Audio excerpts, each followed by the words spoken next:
For over 90 years, we've been crash testing our cars in the tireless pursuit of automotive safety. At Volvo, safety's been first since 1927. We've saved millions of lives with the invention of the three-point seatbelt in 1959. At Volvo, we've made driving safer for you and them. Visit safety.finleyvolvo.com to learn more. So they say if you give a man a gun, he'll rob a bank. But if you give a man a bank, he'll rob everybody. The good news for you is Private Money Club runs solely on peer-to-peer relationships, which means no banks allowed. So finally, there's a community for real estate entrepreneurs where it is truly a win-win solution. This community is a place where you can connect with other lenders and other borrowers, and the end result's massive growth for you. You get to build your real estate empire, and you get to do it solving other people's problems. So if that sounds like a place you want to be, well then join us. Go to privatemoneyclub.com/Kelly. And if you want $500 off, just add the code Kelly500 and I'll knock $500 off the premier membership. We'll see you on the inside. Welcome to the Kelly Cardenas podcast, where attitude is everything. We have a special episode tonight. We generally record on Tuesdays and on Thursdays, but I tell you, when my hero calls, then I answer right away. My hero is my big brother, Rob Cardenas, and he reached out to me. He said, "Hey, we've got somebody that could be on the podcast that could be incredible." I want to thank our sponsors right off the bat: Finley Volvo Cars of Las Vegas, Jim DiGiulio, the only place that you need to buy a car. Honestly, it's the craziest experience. And most the level of service is on a completely different planet. The others are Private Money Club and Money School with Chris Nagel. Reach out to them. You can click the links in the bio and check them out. But they're amazing. And most of all, I want to thank every single person out there that is listening and that has been rocking with us with the podcast since the beginning and has put us in the top 1% globally of all podcasts.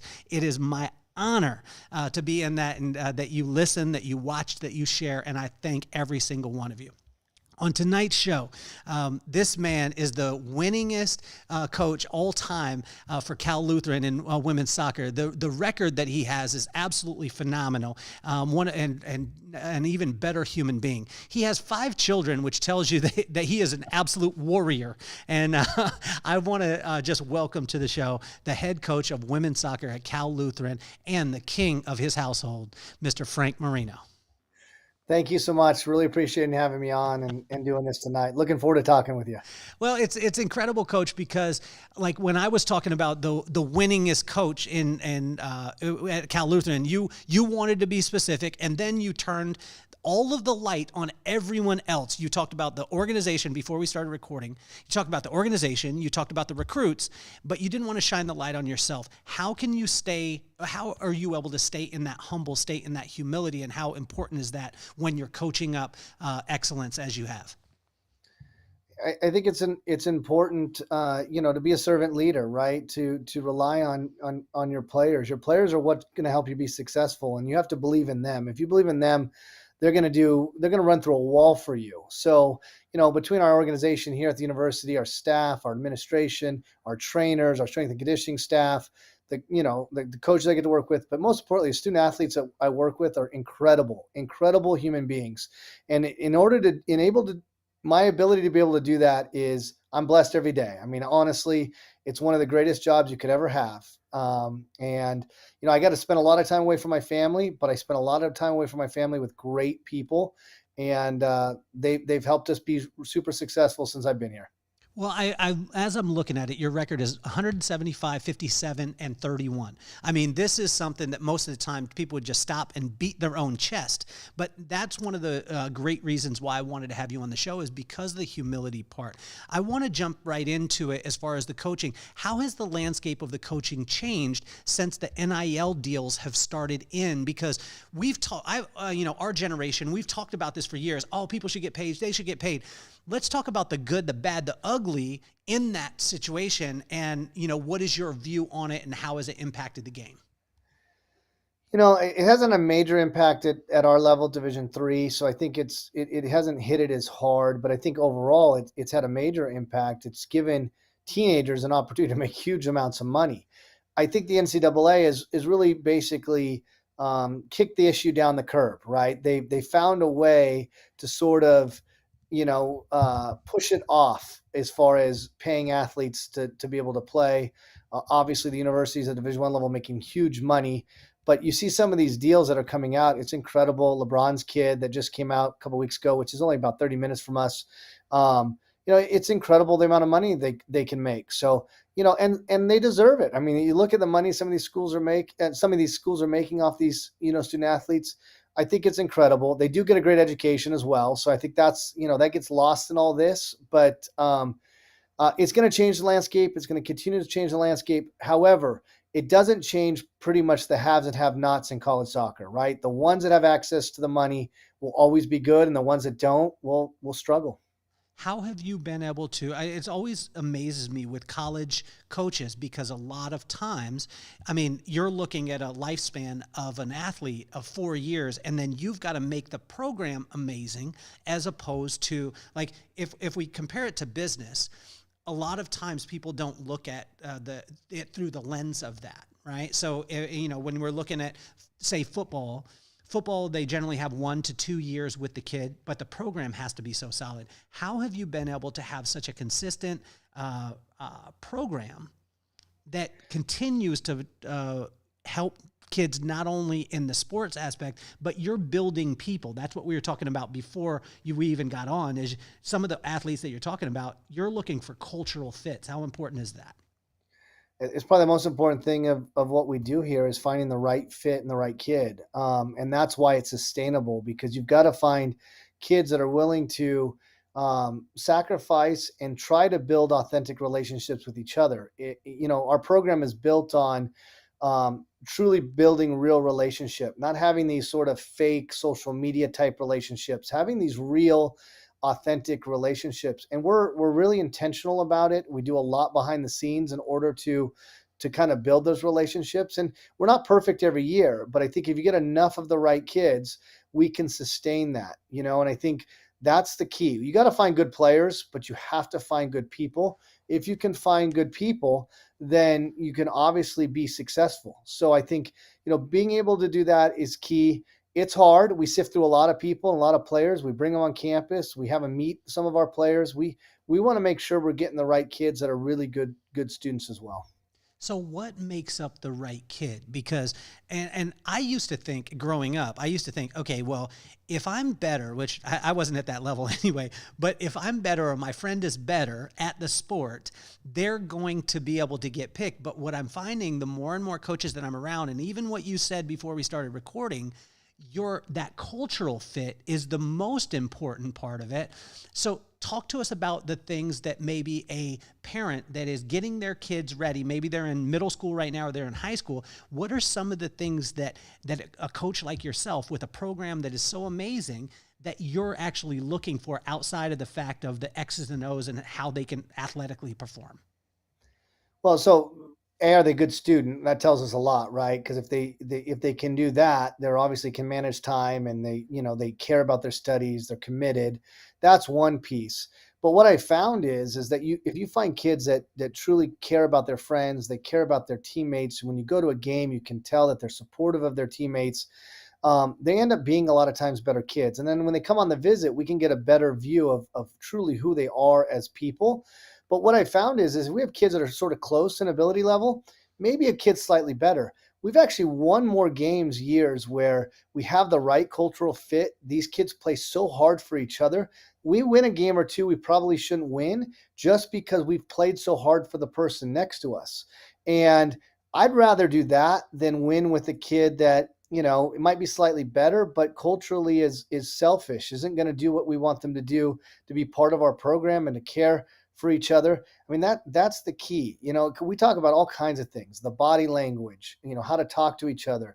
There's a lot of details here in how to get the culture right. And like I said, we're not perfect. We don't get it right every year, but I think we get it right more years than we don't. Where did you learn the importance of servant leadership? I was just talking, this is pretty crazy thing.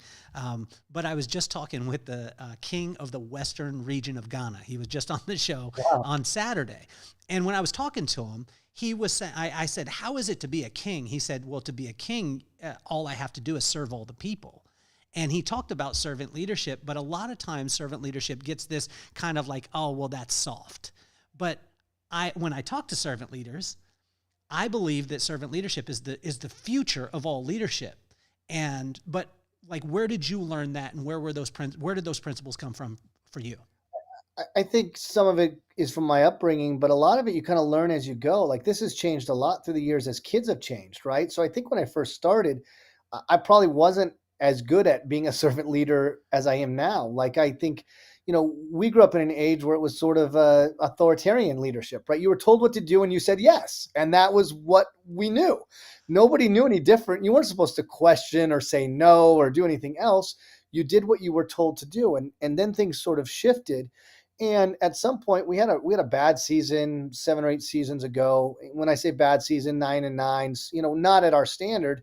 And I self-reflected. I said, what am I doing wrong here? What could I do differently? So I started to look at some of the best coaches out there. I spent a week with Anson Dorrance in North Carolina, who's one of the best women's soccer coaches in the country. I've watched a lot of What Drives Winning, which is an organization with Becky Burleigh and Brett Ledbetter, who have done an amazing job with this type of leadership. And I just said, what do I need to do differently? And really, the concept is you put the person before the player. The person is what's most important. And if you can put the person ahead of the player, you're going to get a great player out of it. So I think really for me, it was learning from my failure in some ways, learning from where we could be better, and then self-assessing and saying, what can we do differently to make ourselves better? And then realizing that the generation has changed. How kids learn has changed. Ultimately, I'm in this role because for the players, it's their program. I might be the leader of it, but it's their program. And I want them to enjoy their experience here and really enjoy every aspect of it on and off the field. And in order to do that, I make it as best I can about them. They have a lot of ownership in everything that we do within the program. How is it that a lot of times when you come from a top-down leadership, which is a lot of people, right? So they have the pyramid, they have the leader up here, and then everyone else serves them. When you take a leader like that and you say what you just said, a lot of times a leader is going to be like, oh, now you're giving the keys, and this is a bad comparison. You're giving the keys to the prisoners, and they're going to run the prison. You know what I'm saying? Like, or I'm giving the keys to the people of the city and they're going to run it and they're not going to understand. How do you help people to understand the different side of it? Because that's such an uncommon way of thinking. And I want to congratulate you for it. But a lot of times when people are looking at leading an organization or leading a team, they're like, nah, I got to be in control. Well, first of all, you've got to be confident in yourself, right? You can't be somebody who lacks self-confidence because you're always going to be in fear that somebody's going to ruin your program or do something wrong. You got to first off be confident in what you're doing and believe in that. But the other part about this is we still have rules and standards and guidelines, right? However, the players develop those. I enforce them. I allow them to develop them. If I disagree with them, well, we'll have a conversation about it and see if we can come to some sort of agreement. But ultimately, when they create what we call our non-negotiables, or the things that we won't allow, or what steps over the line, it's easy because they created it. All I have to do is enforce it, and it's equal for everybody. The rules were determined by them. I enforce them. It makes it easy. What and I teach a little bit of sport management. Where it becomes more challenging is, once you set a precedent for how you're going to deal with something, you've got to be consistent in that. Sometimes they come in guns blazing. They're upset about something and say, well, you got to punish this person, even harder. And I'm like, well, how did we deal with this previous situation? And then we look at that and go, okay, what can we do that's in line with that? And then once you talk through it, they go, yeah, that makes sense. Let's go with that. Right. So I think it's finding that balance, but ultimately, if you want players to buy in and be successful, it's for them, and they've got to feel like they have a say in what you're doing. Ultimately, do I have final say? Yes, but do I take input? 100%. How do you manage the fact of, like, you exist in a world of what have you done for me lately? meaning in the coaching world, you know, once things start to go south on the winning side of it, then it's like, well, I don't know if the love is there anymore. How do you deal with that type of pressure and not push that onto the player? Because what I've seen in management, or whether it be in business or in sports, a lot of times when the coach is under a ton of pressure, which is what have you done for me lately culture, which we live in, then they put their players in that, and then the players tighten up. And when we tighten up, we don't play to win, we play not to lose, and we know what happens during that time. How do you deal with that? You know, I'm obviously having success. I have some security right here. I'm not. If we have a bad season or two, it's not the end of the world, right? Because I think if you look at it, they know we're going to get it right at some point. At least we know how to get it right, right? So I think that's part of it. Is just I feel security in that, is that the administration here supports what we're doing. They support how we treat people. They support how the programs run. So if you have the backing of the people behind you, who I report to, you're much more comfortable in doing things the way you do them. So I think that's the first part. The second part is, I think everything here is more self-imposed, right? You know, I'm ultra competitive. You know, it could be ping pong or bowling or whatever it may be. I want to win. I mean, that's just the way I am. I literally will compete at anything at any time. You know, it's one of those things that it drives me with competition. So we try to find players that are competitive. You know, we want people here that want to compete, that want to win, that want to be part of that culture. I mean, that's also part of the culture is, you know, we don't want mediocrity. We don't want people here that are okay with, you know, second place, third place, fourth place. We want to win, you know, and we finished second last year. For me, that's not good enough. We got to try to get better this year, and that's what we're shooting to do. What kind of questions can you draw out to see if a person has a killer inside of them? Because if you were to ask a person, do you love to win? Everyone would say yes. But there's sometimes questions that you can ask during a visit that can get, and I know maybe, Coach, you might say, like, I don't want to tell you my secrets because then the kids are going to be able to answer, but I promise I won't tell anyone. I promise I won't tell anyone at all, Coach. But how do you draw that out, and what are you looking for? Like when I see, say, my brother, right? My brother's an apex predator. Like I call him a great white shark, meaning that there is no one on earth that hunts that dude. That dude hunts everything.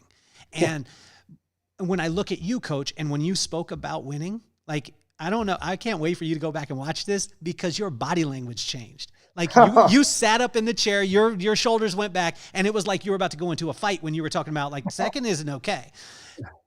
How can you identify that in a kid without asking the thing directly?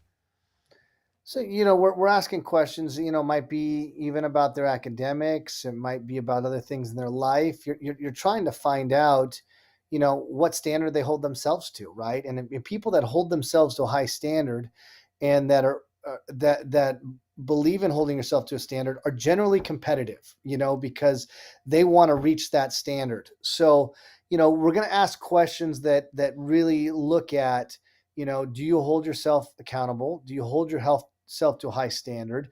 You know, are you successful in multiple areas, not just in soccer, right? Because that tells us that in other aspects of life, they want to compete and be really good at what they're doing. You know, and that's what we're looking for. Kids that want to do that. What is the DNA for a coach that, like, at your level? Because obviously you were a player, right? You played sports because you're a killer and you want to win. And, you know, and second isn't good enough. But not every player like that translates to being a coach. I remember hearing Kobe Bryant, and they asked him, are you going to coach in the NBA? He's like, I'm not going to translate to a coach. Not everyone can. What is the DNA of a coach that can perform at the levels that you perform? I think you have to build relationships. It's really about coaching. Coaching is mostly about the relationship piece. You got to be good at X's and O's. You've got to make good decisions, but you're managing people. And when you manage people, you've got to convince them to play hard, and you've got to convince them to compete. You got to convince them to be good teammates. It's really about relationship. And sometimes some of the best players are some of the worst coaches because they they know they have the DNA to be great, but they really don't understand the whole teammate and other aspects of it. I think the relationship piece is key. And the best coaches I had growing up were ones that were really the ones I had relationship with, right? So when you think about it, you want to be in a situation where you have relationship with your players. And if you can create those relationships, those players are going to play hard for you. Again, I'm not perfect. I'm sure some people out there that don't love me or didn't have a great experience for whatever reason, but I think we do more good than we do bad, and kids generally leave here with a good feeling about what they're doing, and it's really because we've built those relationships with them, and if you do that, you're going to have success. I think coaching comes down to relationship, and that's what it comes down to. So what is for you, what is the win? Like I'll give you an example. I called my brother the other day, and my son was playing, and a kid threw a punch at him. And Oh, wow. I walked up, and I was right afterwards. My son was, kind of like just upset, and the kid was kind of, he's a friend or whatever it was, but he threw a punch. And I pulled my son aside, and I said, look, the next time that somebody throws a punch at you, ball your fist up, and I want you to plant it in his mouth. And my son looked at me and said, I'm not that type of guy, Dad. And he's 11. And I called my brother, and I talked to him, and I said, Rob, I feel like maybe I'm not teaching my son to be scrappy, whatever it is. And he's like, no, Kel, you won, because you raised your son not to be that type of guy. It's very easy to plant your fist in someone's mouth, but it's different to be able to deal with it and communicate through it. And for me, afterwards on that, it was a win, right? Mm-hmm. For you, when a kid goes through your program, what are the things that you see that you say, that's a win? I look at when they graduate here, how they're treating the freshmen when they come in, how their relationships are with their teammates. We always talk about leaving the jersey in a better place. Have they left the jersey better than they found it? And that's a win for me. If I look at them and say their experience here left the jersey in a better place than before, then I know that I won, that we did everything the right way. Of course, graduation, success on the field, getting to the NCAA tournament, those are all important factors. But ultimately, they leave here with an experience that they look back and say, I really enjoyed that. I had made great friends. They're going to be friends for life. Some will be in my weddings and all these other things that I'll come back for alumni weekend and hang out with. But ultimately, if they leave here and we can look at them and said, their experience here was so great that they left the jersey better for the next person that wears that jersey number, then we did everything right we could. So, Coach, you said something earlier that you said that, you learn more from your failures than you do from your successes. And, I had a situation which was in 2020, March 12th, 2 days before the big thing happened. Yeah. I had a meeting with my whole company, and I recorded it. I still have the recording. And I told every single leader in my company, I've been through 9/11. I've been through the crash of 2008. Mm-hmm. Don't worry. This is no big deal. Mm-hmm. 3-4 days and everything will be back to normal, which was the dumbest and one of the biggest mistakes I ever made in my entire career. Yeah. But I learned a lot, because what I was doing is I was so focused on the system, and I loved the system so much that I managed the people. And I realized that I needed to manage the system, love the people, right? And like exactly what you're talking about as far as the relationship. So I got smacked in the mouth with this. Can you talk about something that maybe you have learned in your coaching, and being specific of that you learned that lesson and it was a low point for you? Yeah, I think, again, going back to the sort of that year we struggled, I think there was so much, we created almost an overly competitive environment, and we were so hard on everybody. We had such a high standard, and which was all good, but it was the way you go about it, right? You get a lot farther. You learn this in marriage. You get a lot more when you're kind and loving to your wife than when you're not. So, you know, bottom line is if you treat your wife well, your life's probably going to be pretty good. If you don't, it's probably going to be pretty miserable. So, one of the things I've learned here, I did do when I wrote my master's thesis in education, I did a paper on female motivation. And one of the key aspects of that is, creating connectedness amongst players, but really being able to show players that you care for them, you love for them, and they're in a safe and trusting environment. And if we can do that, we're going to be successful. So I think the more love you show, the more they're going to run through a wall. We talk about the positive energy. If you can bring positive energy, you can be successful. We live much better life than most. We get to go out there on the field, during season almost every night. And that experience is wonderful. We get great sunsets. We're in a beautiful area. You might have a miserable day at school. I might have a miserable day at work. But when I step out there, we should have positive energy and we should be excited to be out there with each other, because guess what? Practice is going to be a lot better.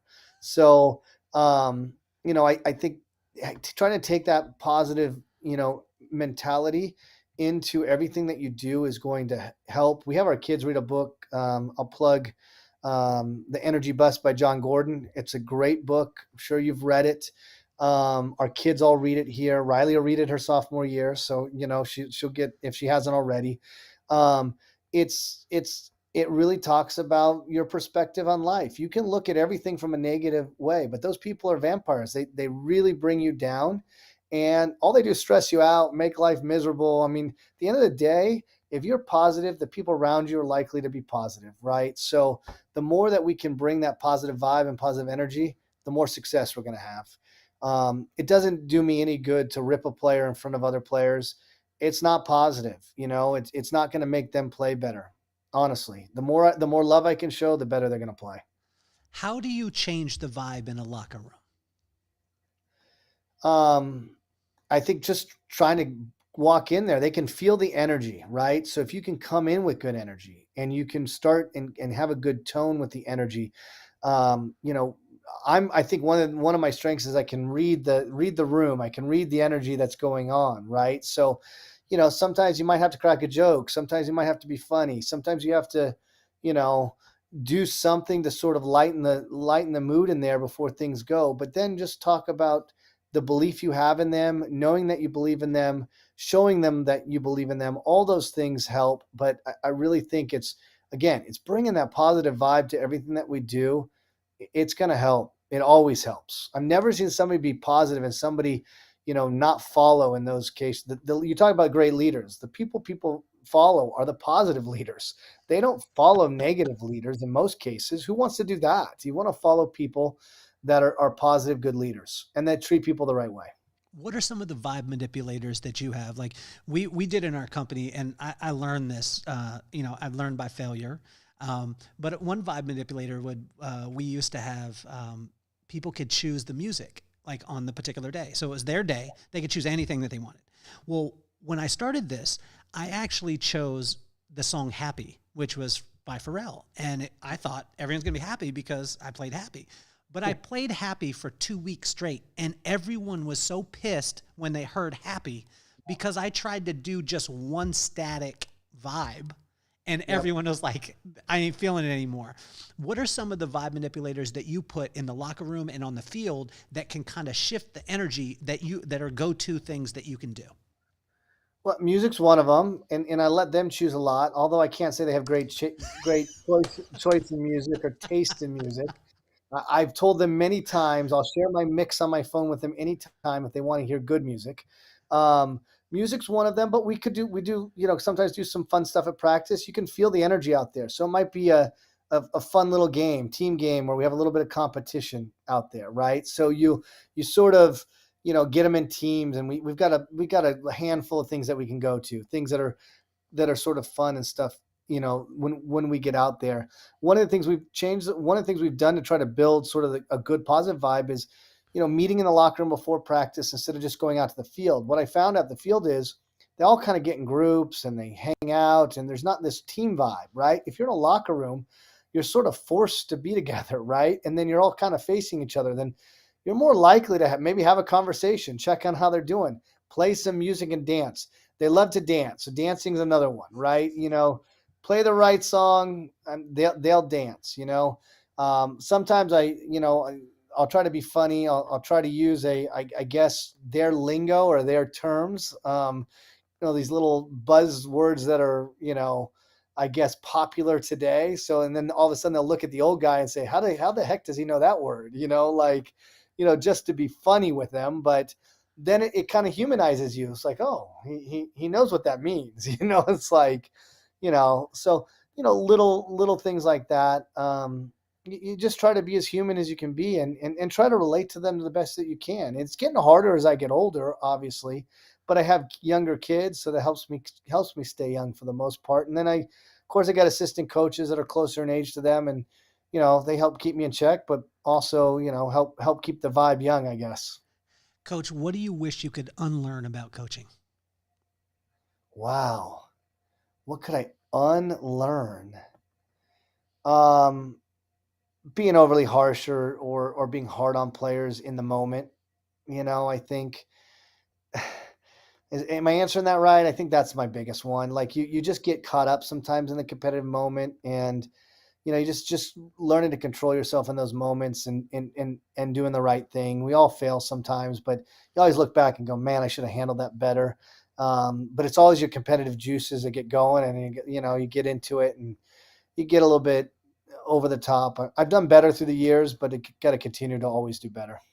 How do you manage because it's a fine line, right? So when you're building apex predators Yes. that want to win, that want to be competitive, talk to us about that line, because I know too, like watching my brother, there was times where he wouldn't play basketball with me growing up because he was so good at every single thing. And if we started going, he was going to smash me. He was going to beat me into the ground. And he knew the line. He knew that line. He towed the line.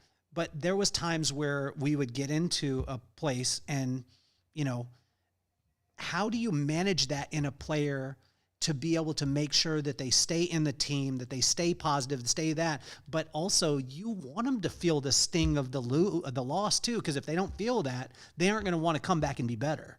How are you able to manage that? Yeah, it's tough. I'll start by saying, similar to your brother, I worry about my assistant coaches continuing to compete with me at things because they'll get tired of losing and stop playing me. But we'll see how that goes over the next couple months. But there is a fine line. There is a fine line between those things. I think it's, again, holding the standard in line, but also telling them failure's okay.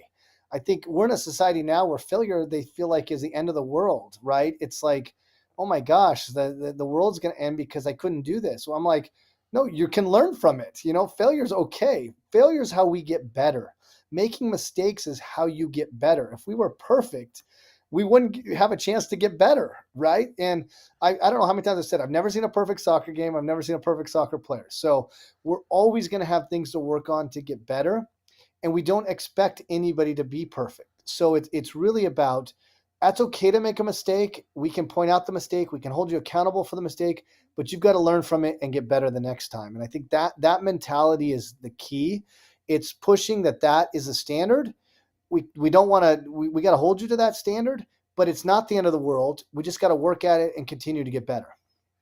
How do you draw a person out into the vibe of, hey, I've got to have the competitiveness when they are getting too much to the other side? Because that's, as a coach, you have to manage that too, where a kid will be like, hey, I'm going to, it doesn't really impact me a ton that I lost. How do you draw their vibe back into the competitive side then? I think, again, it's through the relationship. If you believe in them and you see their potential and you believe in what they can do, and you show that trust and belief in them, and you have that conversation with them, a lot of times they're in that state because they're not playing or they're unhappy with their role or something to that effect.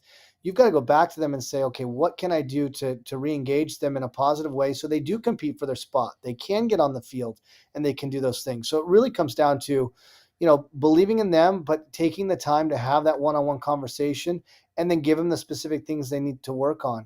And I think inherently most people, almost all, have competitiveness in them. It's a matter, I think the competitive, they shut down when they feel like they're not being successful or they're failing in some way. It's trying to redirect that in a positive way to get them to compete again. How can you take a kid and help them? Like I asked my son the other day, I said, son, do you get nervous before a game? He said, yes, I do. I said, well, how do you describe it? He said, my heart beats, whatever it is. And I said, well, are you nervous when you walk on the field? And he said, no, Dad, it goes all the way. How do you prepare a kid for that type of scenario where you want them to get hyped before the game, but you want them to stay calm and keep their head when they get in it? And I think it's kind of an individual thing. Some are really good at getting hyped and they want to be hyped, and then some are kind of chill and low key, and you got to find what kind of works for each player. But ultimately, you want to put them out there in a place where they feel comfortable to be successful. And if you can do that, you've done well. I think it's finding, again, it's not one size fits all. Every player is slightly different. They might have their own hype video or music they listen to.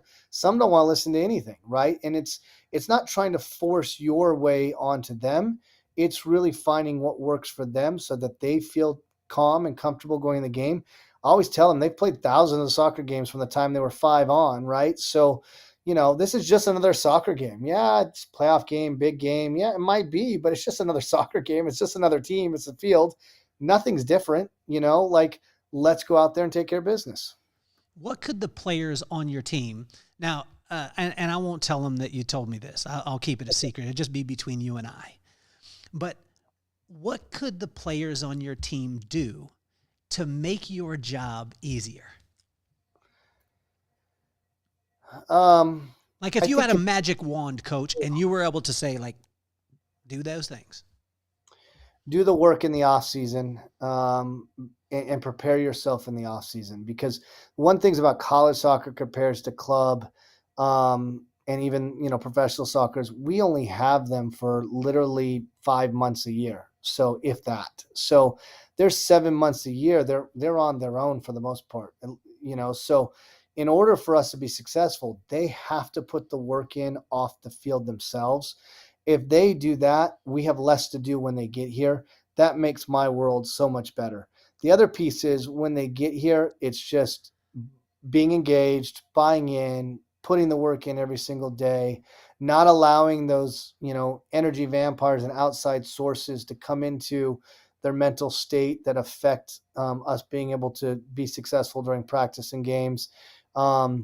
It's managing their load, which is hard with school and everything else. That's not easy. So we talk about all those things, and honestly, social media has created difficulties with mental health that are real, and it's really hard. People are not successful at things. The next thing you know, it could be a reel on Instagram or TikTok. So you have to be cognizant of the fact that there's an image thing going on with everything in the world these days. So it's understanding all those things, being able to read those signs, but also just being there and supporting them and showing the love for them. How do you help a kid through the mental part of it?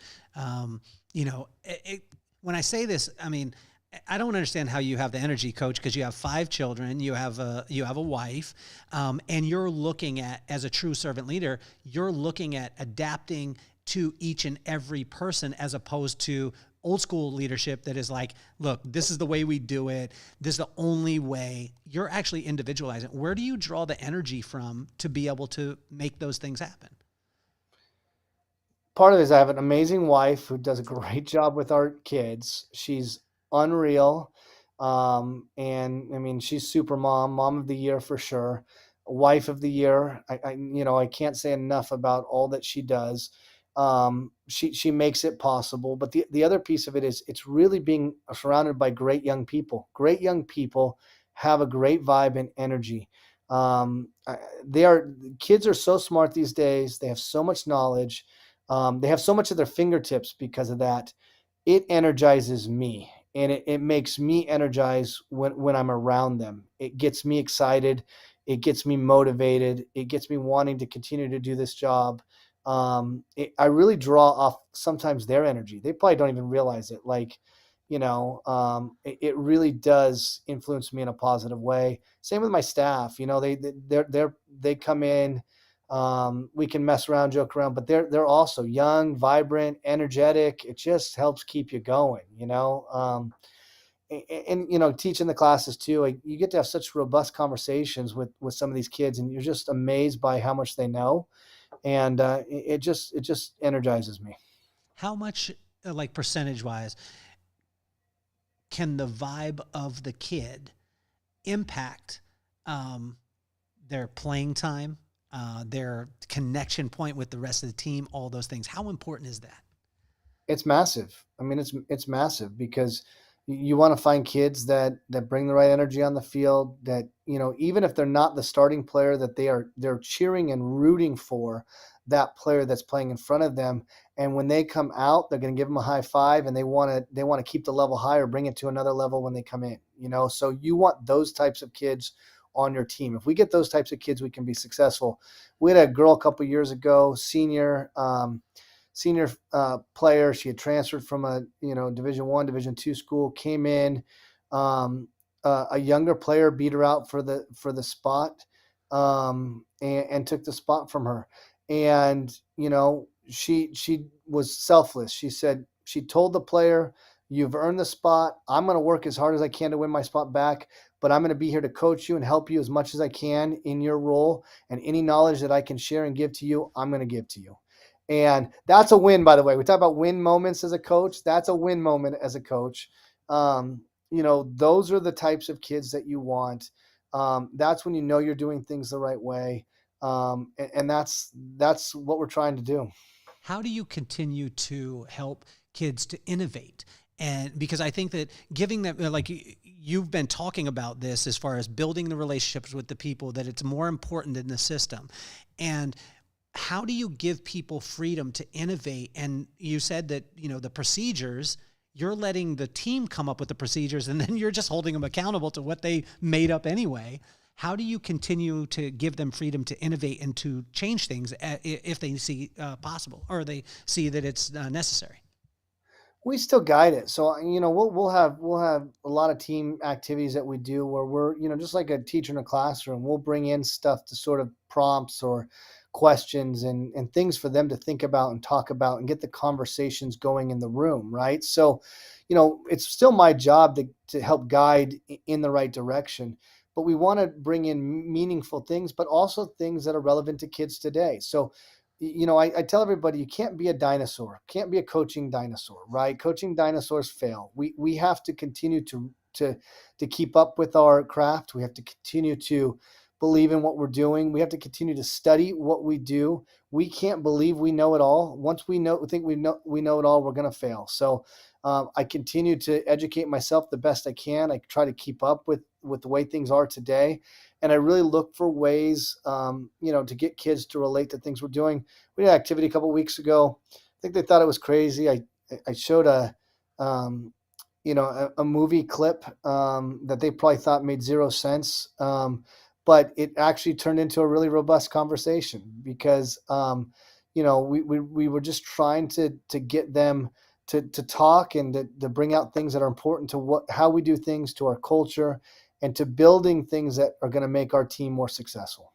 What was the movie clip, Coach? Man, I can't even. I wish I could tell you the name of the movie. When we get offline, I'll share the clip with you. Okay.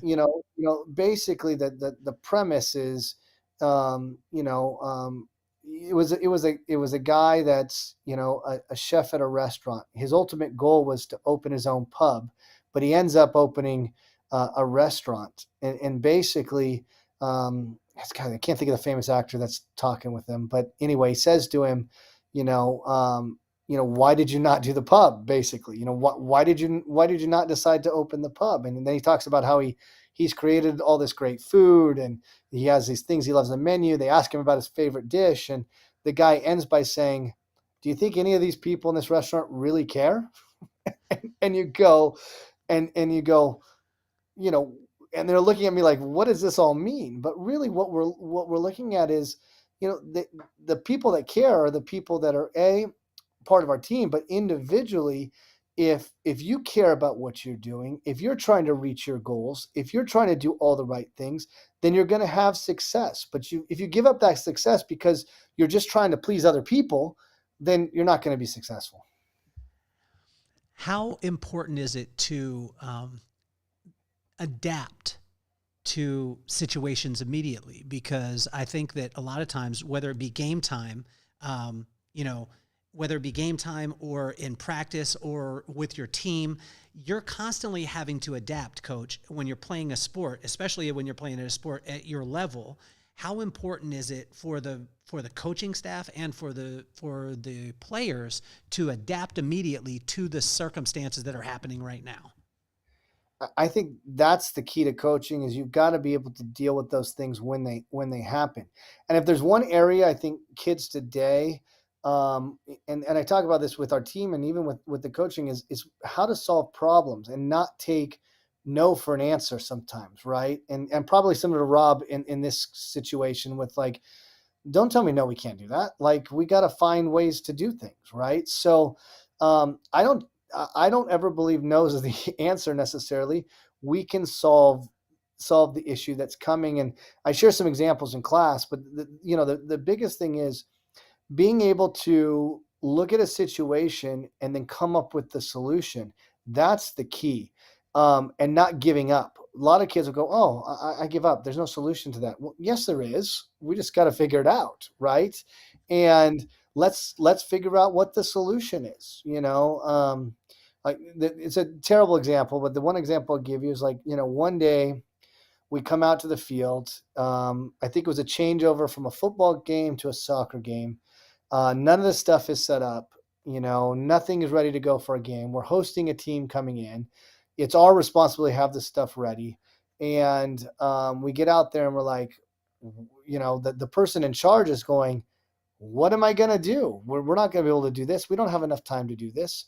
And I go, we don't have a choice. We're going to figure out how to do it, and we're going to figure out the solution now. So as we talked through it, I said, well, do we have people come in to work the game in 30 minutes? And the guy goes, yeah. I said, well, I guarantee they'll take the extra pay if we ask them to come right now. So why don't we get on the text and ask them to come right now? And he looks at me and goes, oh yeah, that's a good idea. I'm like, yeah, that's a good idea.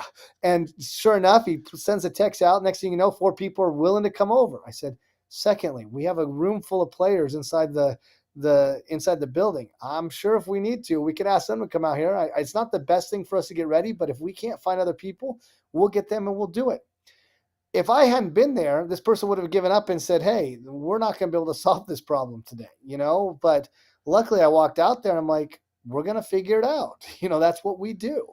And I think that mentality is missing a little bit because, again, that's one of the negatives of having a lot of answers at your fingertips. If it doesn't work out, they go, oh, it doesn't work out. Well, no, that's not okay. We'll figure it out, but sometimes you have to think for yourself how to solve the problem. What were some of the principles that you learned early on, say like with your mom, your dad, your uncle, your grandfather? And I'll give you an example. My pop, who, just an incredible man, but he told us all the time growing up that there was only one business in the world, one business only. That was the people business. You took the people out of the business, you had no business at all. I was mad at my dad my whole life because he would be a broken record and say that over and over again. But then when I went into opening businesses, consulting brands, I realized that there was only one business in the world. And if you gave me access to the people, I could build the people would build the business. It's exactly what you talked about earlier, that you allow the people to build the procedures, then you hold them accountable to what they produced in the first place, and they really can't resist what they actually created. Right? So what are some of the principles that your maybe pops, your mom, your uncle, your grandfather, that maybe you resisted, that now you're basing the things that you're doing on, to make you successful? My grandfather was an incredible influence on my life. Talked to him every day until he passed away. Didn't go a day go by where we didn't have a conversation, down to the principles of, I should read the newspaper every day when I wake up in the morning. It was one of those things that should be the first thing that I do because I should be aware of what's going on in the world, and he just, he really was such a hard worker. He had built every business he had himself, he had a tough situation where, he went from living at a country club out here, had a place in Avon, Beaver Creek, Vale area, Colorado. I think it was 84. There was a savings and loans crash. He was building a big project in Avon, Beaver Creek area. Ended up losing everything. Had to file bankruptcy. The whole thing. He's in his late 50s, and has to file bankruptcy. And what does he do? He picks up. He moves to Palm Springs. He starts a plumbing business with just himself and a truck. Builds it into the second largest plumbing business in Palm Springs. At its peak, he had like 18 different trucks running, out of his shop, where he could have just given up and said, hey, I'm done. I don't know what I'm going to do. But he found a way to have a second go at it in his life, ended up living at a country club, ended up, playing golf every day in his retirement, ended up passing away on the golf course, which, by the way, is a great way to, if you're going to go out having some fun. And I think, you look at those principles. I know I haven't answered your question, but I think from the sense of it is, is that you can't just give up when things are wrong, right? If things are bad, that's not just give up time. It's like, what are we going to do to be successful? And I think I've always lived my life that way. I saw him go through that. My grandmother, in the whole midst of that, my grandmother died of cancer 2 years after that whole thing happened. And then he was widowed, trying to do all of this. And I just saw him persevere through all of that and rebuild his life to not fully where it was previously, but pretty darn close, over those years. And I said this stuff, it's something I've always admired and I'll always respect to this day. Coach, what do you wish that every player that came onto your program would ask you? What I wish they would ask me. In what context? I mean, like for myself, and I'll give you an example of it is, I wish that people would ask me why they shouldn't be fooled by the smooth taste of my personality and countenance. The reason why I say that is because I'm a positive guy, but I'm a positive guy because of all the kicks I've taken to the head. All the kicks I've taken to the head that took me down, all the kicks to the face that I've taken while I'm on the ground, and that was in family, that was in business, that was in finance. And I wish people would ask me that question, because then they would understand why I can continue to get up. I wish they would ask me, what does it take to be successful on a continuing basis? What does this success look like? And how can we get to success on a regular basis? I'm not always right, but I think I'm right more often than I'm not. But I think I have a lot of tools that can help people be successful. And I think the more people can ask and talk to me about that, the more I can help them. I mean, I'll share one last random story with you. It's sort of a crazy. It goes back to the whole thing we've talked about people and people relationship. It goes back to what your dad used to tell you. I got my first job, my first real job in coaching, based on a relationship I had working at a video store in high school. A guy would come in and we were personal. I would talk to him. He liked sports. He'd come in to rent his movies. People don't even know. By the way, they don't even know what video stores are, but that's a whole other story. And we'd have these conversations, and we built a relationship. And then I would come back from college and occasionally fill in on a weekend or work, and just to make a little extra cash or whatever.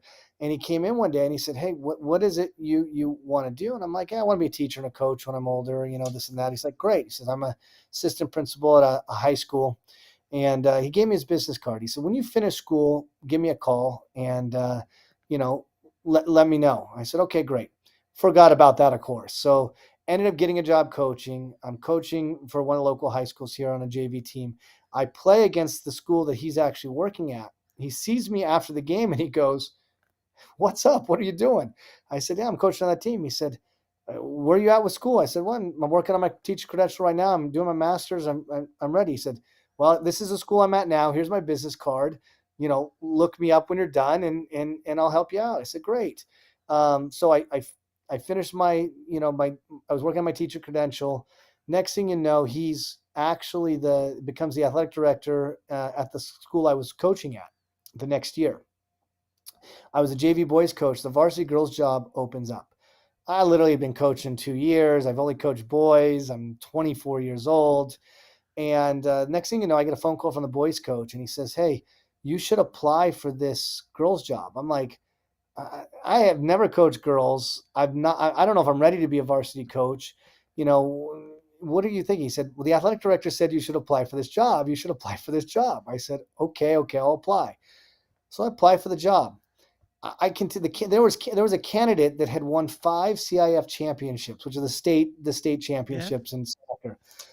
And this athletic director hires me. And I struggled those first couple years, but by the third year we won the first CIF women's girls soccer title in school history.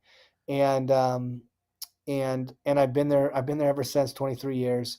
So I joke with him. I said he took a risk on me. It turned out okay for him, but it turned out better for me because it really led to obviously meeting the person that helped me get the job here. But the moral of the story is that 16-year-old relationship, the relationship as a 16-year-old high schooler. By the way, I got a teaching job at the same school from that same assistant principal. So I wouldn't have the condo that I first bought and lived in. I wouldn't have, met my wife. All these things wouldn't have happened had I not had that relationship. So when we go back to what is this all about, people and relationships. Coach, if you got to, my pops used to say, run with the mufflers off.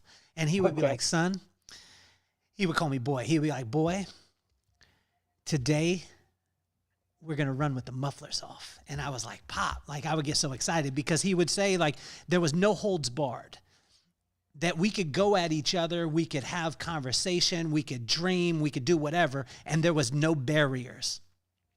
And then there was times where he was like, son, I'm going to go with the mufflers off because I'm going to give you some advice. And sometimes that advice wouldn't be the nicest thing in the world. But I tell you, it was that gritty, grimy. It was the killer instinct. Mm-hmm. Coach, if you got to run with the mufflers off and give advice to players that you didn't really have to worry about the feeling that, because again, like, and when I say this, the example part of it, I got in trouble in these areas in times in business because I didn't ask people if I could run with the mufflers off. I would just go at somebody. I would be like, look, if you do it like this, we created systems. If you do it like this and you do exactly what I tell you to do, there is a guaranteed victory here. But then I had to realize that some people weren't ready for that and I had to do. But if you, coach, got to run with the mufflers off, what would be that advice from the apex predator, from the winner, from the killer that like put the ball in my hand? What would the top 3 pieces of advice with the mufflers off from coach be? Every relationship matters. Every interaction that you have matters.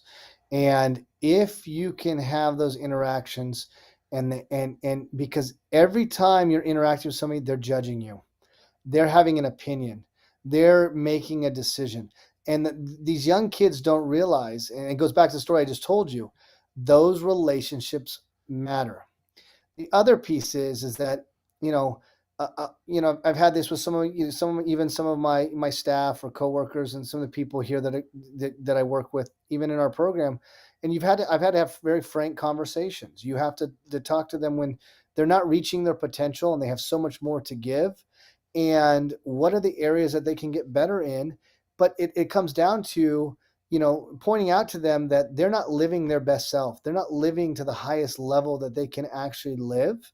And they're not performing at the highest level that they can. And if you equate it back to, them as a player or them in some of the previous things they do, they sort of then relate to it and go, you're just skating by. You can't just skate by. You've got to continue to work at what you're doing in order to get better. or you're not going to reach your potential in this career or in this industry. And if you want to reach those goals, you've got to work at it. Say the same to players, say the same to my assistant coaches, to any of those people. You have to be able to say that to them, but the relationship piece matters. You can't have those frank conversations with people if you don't have a relationship with them, because it'll just go in one ear and out the other.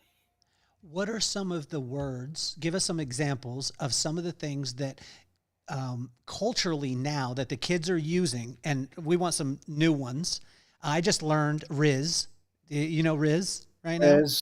I don't know Riz. I just learned Riz from my daughter. She's 14 years old. And she said, Dad, Rocco, that's her boyfriend. And she said, Rocco, he's got the Riz. And I was like, Riz? And she said, yeah, he called me and sent me a picture of the sunset in Hawaii. And I said, wow, that's beautiful. That's what she said. She said, that's beautiful. And he said, not as beautiful as you, McKenna. And she's like, he's got all the Riz. And I was like, what is the Riz? And it's game. And I asked her, why does Riz mean game? And she said, charisma. And I was like, wow, right? So now, Coach, I got to have the Riz. What is it that you have learned recently? So they use the word purr, that's purr, I guess. I asked them what it means or where it comes from. I think it means perfect. Like they refer to it when they like it. It's good. My son uses the term mid. That's mid. And, I'm like, yeah, mid. Okay, whatever that means. It's mid. It's in the middle. Okay, son, I got it. I would say you want to say it's mediocre. It's okay, but they say, oh, no, that's mid. So, I'll mess with them once in a while. Those are kind of the two most recent. I'm trying to think if there's any other. I get surprised all the time with some of the stuff that I hear. Even trying to keep up with the emojis. I'm glad I have younger assistants. I'll get a text with an emoji and I'll say, I got one yesterday. I asked my assistant, what does that emoji mean?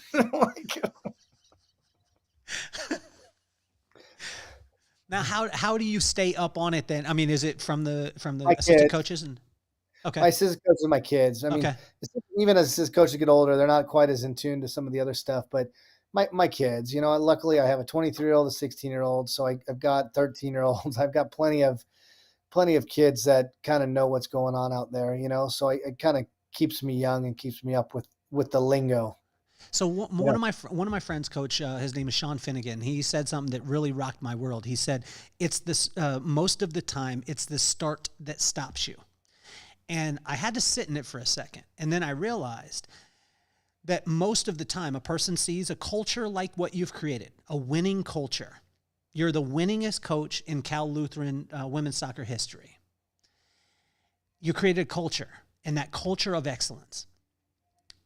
How can a person start right now, whether they have a business right now or they're a coach, how can they start, and what are some of actionable items that they can do to start building that culture? No matter where they're at, what would those starting points be? First, find the right people. You got to find the right people.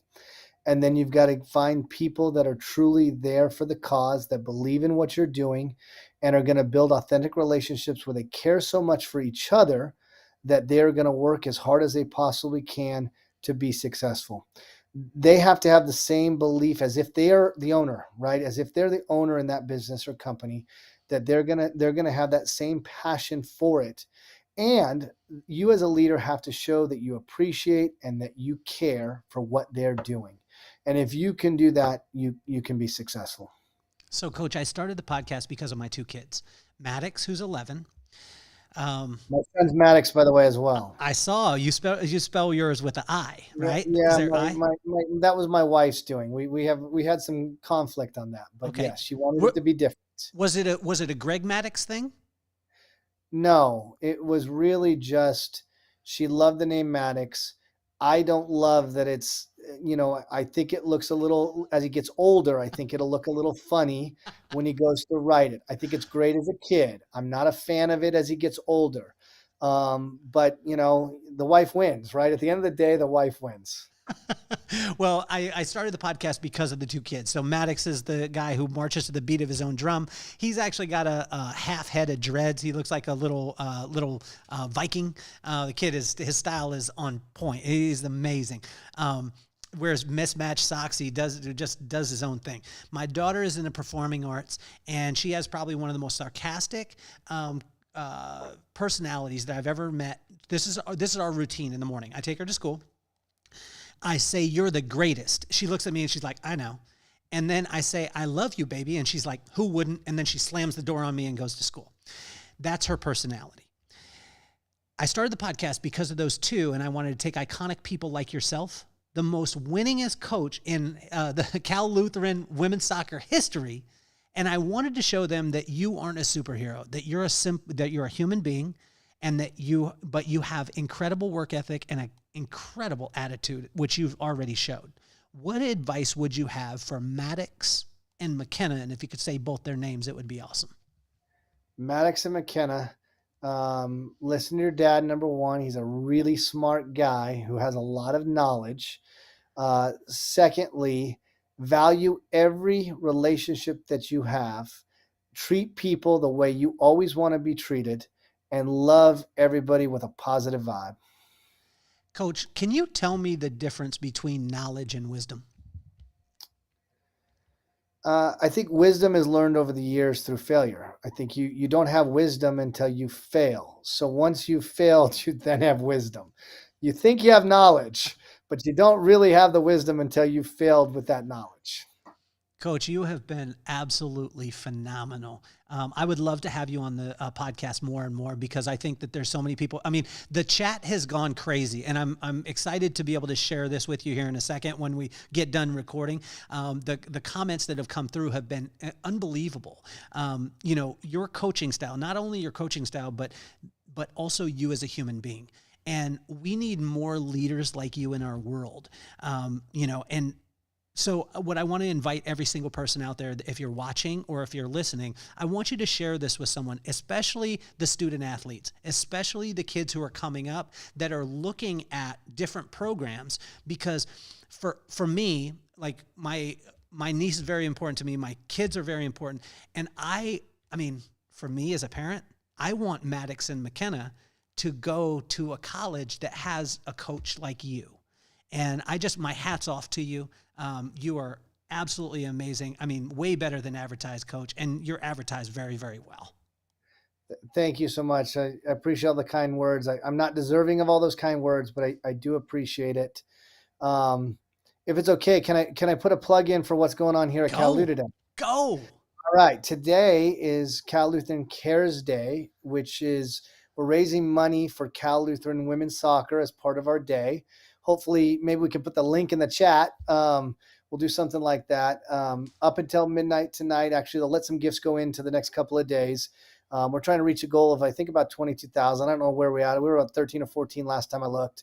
But, it's all the money is going to be spent on these wonderful student athletes that I work with. So anything we can do to help them have an amazing experience.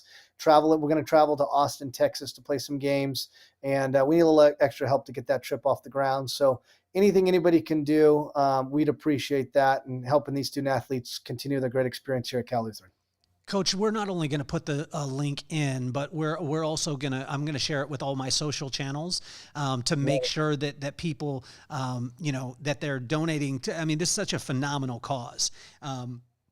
Helping, and to be able to see a person like yourself that is not only growing athletes, but growing individuals and growing human beings that are going to be phenomenal in this world. Again, it's what we need. It's what this world needs. And so we're going to, this community, I could tell you, we're not only going to put the links, we'll do it in the socials.